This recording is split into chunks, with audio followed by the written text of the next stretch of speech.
Continuando a sua carta ou seu sermão, o apóstolo Paulo passa a discorrer sobre a idolatria, sobre a imoralidade e sobre murmurar contra Deus. Veja qual era a preocupação do apóstolo Paulo. 1 Coríntios 9, 27. A decisão de, após pregar a outros, não venha a ser desqualificado, não venha a ser reprovado. Eu não quero ser rejeitado depois de ter anunciado as boas novas aos outros. Nesse sentido, ele pregava fidelidade, obediência, lealdade ao Cristo e ao Pai. O apóstolo Paulo tinha o Senhor Jesus Cristo como seu supremo modelo. Sede meus imitadores, como eu também sou de Cristo. Está em 1 Coríntios 11, 1. Paulo, nesse dever, nessa obrigação, nessa responsabilidade, ele pregava agora aos cristãos de Corinto, aos cristãos da igreja cristã nascente, a responsabilidade de estar leais e obedientes a Deus e de fugir dos pecados. Veja lá, ele recorda agora os pecados do povo de Israel no deserto, após a libertação da escravidão no Egito. Ele recorda os pecados do povo de Deus. Ora, os cristãos eram povo de Deus e estavam suscetíveis a pecar também. E agora ele vai utilizar a Bíblia daquela época, o Velho Testamento, para falar sobre os pecados do povo de Israel e o que aconteceu com eles. 1 Coríntios 10, 7 a 11. Não vos façais, pois, idólatras, como alguns deles, porquanto está escrito, o povo assentou-se para comer e beber, e levantou-se para se divertir. Qual era essa situação, irmãos? Essa situação está lá em Êxodo 32. É a adoração do bezerro de ouro. O povo de Deus, que havia sido milagrosamente libertado do Egito, tinha atravessado o Mar Vermelho e agora estava no deserto, o povo agora caiu em idolatria, adorando um bezerro de ouro. Continuando, e não pratiquemos a imoralidade como alguns deles fizeram e caíram num só dia 23 mil. Qual era essa situação? Era a prostituição com as filhas dos moabitas, que levou o povo à idolatria. Estar com as filhas dos moabitas, os moabitas eram ateus, eram impuros, fez com que os homens de Israel se prostituíssem e agora também adentrassem a idolatria. Levou o povo a adorar Baal Peor.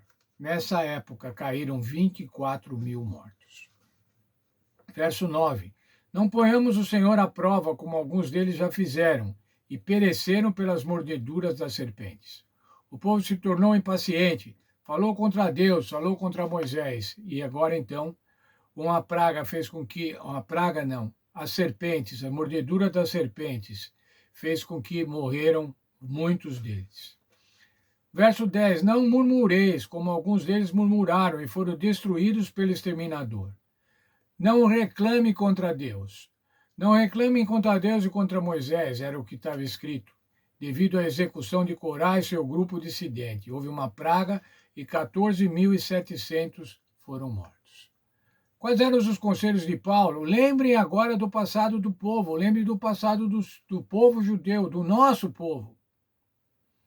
Eles foram idólatras, eles foram imorais, eles murmuravam, eles punham o Senhor à prova.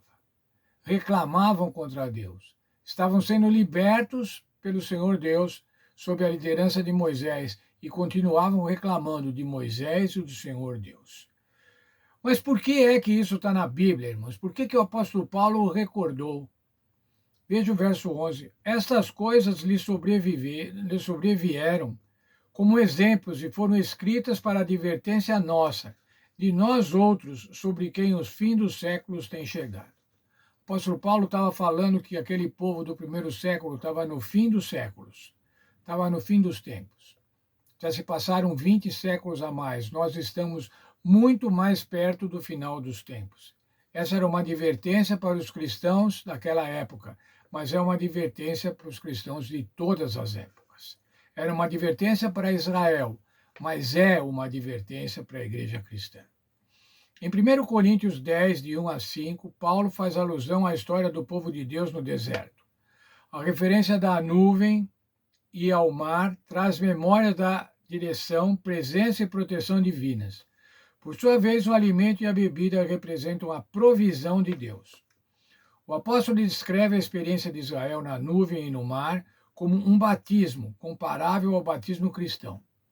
Do mesmo modo, ao mencionar alimento e bebida, ele faz alusão à ceia do Senhor.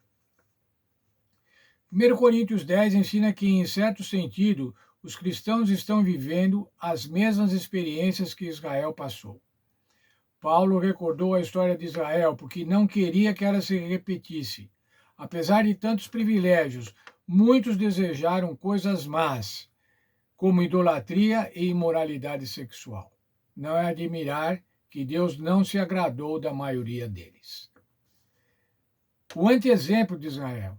O que era apresentado para esses cristãos agora de Corinto era o anti-exemplo de Israel, o que não devia ser feito. E nós pensamos muitas vezes, mas como esse povo era incrédulo, como esse povo era desobediente. Veja o texto. É fácil apontar o dedo para o antigo Israel e dizer que cometeram pecados graves. No entanto, Paulo argumenta que os cristãos também são suscetíveis aos mesmos erros, mesmo tendo o grande privilégio de conhecer a história de Cristo. Isso fica claro na advertência. Por isso, aquele que pensa estar em pé, veja que não caia. 1 Coríntios 10, 12. A expressão aquele que pensa sugere que alguns na igreja não percebiam o perigo real de cair nesses pecados. Nós corremos o mesmo risco nos dias de hoje. Aquele que pensa estar em pé. Muitas vezes, irmãos, nós pensamos estar em pé, somos fortes, somos os fortes, nos orgulhamos espiritualmente. Qual é a advertência do Espírito Santo, dada pelo apóstolo Paulo? Cuide para que não caia. Nós estamos sujeitos às tentações. Mas então, irmãos, se nós estamos sujeitos às tentações, será que não tem jeito? Será que nós ainda vamos cair? Veja o texto de 1 Coríntios 10, 13. As tentações em sua vida não são diferentes daquelas que os outros enfrentaram. Deus é fiel e Ele não permitirá tentações maiores do que vocês podem suportar. Quando forem tentados, Ele mostrará uma saída para que consigam resistir. Paulo estava falando isso para os cristãos do primeiro século. Sabem, as tentações que vocês sofrem não são diferentes da que também o povo de Israel sofreu. Mas saibam que se vocês forem tentados, o Senhor não vai permitir que vocês sejam tentados além das vossas forças. E mais ainda, Ele vai mostrar a saída para que consigam resistir. É possível resistir. Essa mensagem é também para nós. Nós somos tentados, irmãos. Você pode lembrar-se, pode conviver com muitas tentações. Mas o Senhor mostra a saída, o Senhor mostra como resistir. Essa é uma promessa. Tem de bom ânimo, eu venci o mundo. No mundo tereis tribulações, tereis problemas, tereis tentações, vocês vão pecar, mas tem de bom ânimo, o Senhor Jesus venceu o mundo. E Ele dá a saída para as provações, Ele dá a saída para as nossas tentações. Deus nos abençoe, que nós possamos ter convicção de que não vai haver uma tentação maior do que a que possamos suportar e que o Senhor Jesus sempre vai mostrar a saída para as nossas tentações.